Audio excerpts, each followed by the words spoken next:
అసలు నానబెట్టే పని లేకుండా, రుబ్బే పని లేకుండా ఎంతో సాఫ్ట్‌గా అండ్ ఇన్‌స్టాంట్‌గా అయిపోయే మీకు దోస చూపిస్తానండి. అమ్మలకి మార్నింగ్ హడావిడిగా ఉంటుంది.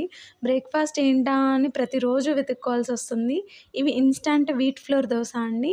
ఒక బౌల్‌లో ఒక గ్లాసు గోధుమ పిండి తీసుకొని, ఉప్పు, కారం యాడ్ చేసుకొని, నీళ్ళు కొంచెం కొంచెంగా యాడ్ చేసుకుంటూ కలుపుకోవాలండి. ఒకేసారి యాడ్ చేసేసుకుంటే మనకి ఉండలు కట్టేస్తాయన్నమాట. చాలా ఫాస్ట్‌గా ఒక 10 మినిట్స్ మనం కదుపుతూ ఉంటే ఆ టెక్స్చర్ ఒస్తుంది.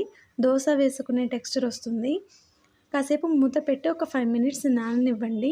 నేనైతే ముందు రోజు నైటే ప్రిపేర్ చేసి ఫ్రిడ్జ్‌లో పెట్టేసాను. మార్నింగ్ టైం సరిపోతుందని. దీన్ని మనం సేమ్ నాన్ స్టిక్ హీట్ అయ్యాక నాన్ స్టిక్ ఆర్ పాన్ నాకైతే దీని మీదే వేయడం వస్తదండి. పెనం సరిగ్గా లేకపోతే మనకి దోసలు వేయడం పెద్ద టాస్క్. అదే మనకి బావుంటే ఎన్ని దోసలైనా మనం అవలీలగా వేసేస్తాము. ఇదొక ఎక్స్‌పీరియన్స్ అండి నాకు. బిఫోర్ మ్యారేజ్ అసలు దోసలు వేయడమే రాదు. ఎప్పుడైనా దోసలు మా అమ్మ వెయ్యి నేర్చుకో పెళ్ళయ్యాక ఏం చేస్తావంటే, దోసలేయడానికి ఏడుపొచ్చేది నాకు. పెళ్ళయ్యాకే వచ్చాయి నాకు వంటలన్నీ కూడా చెప్పాలంటే.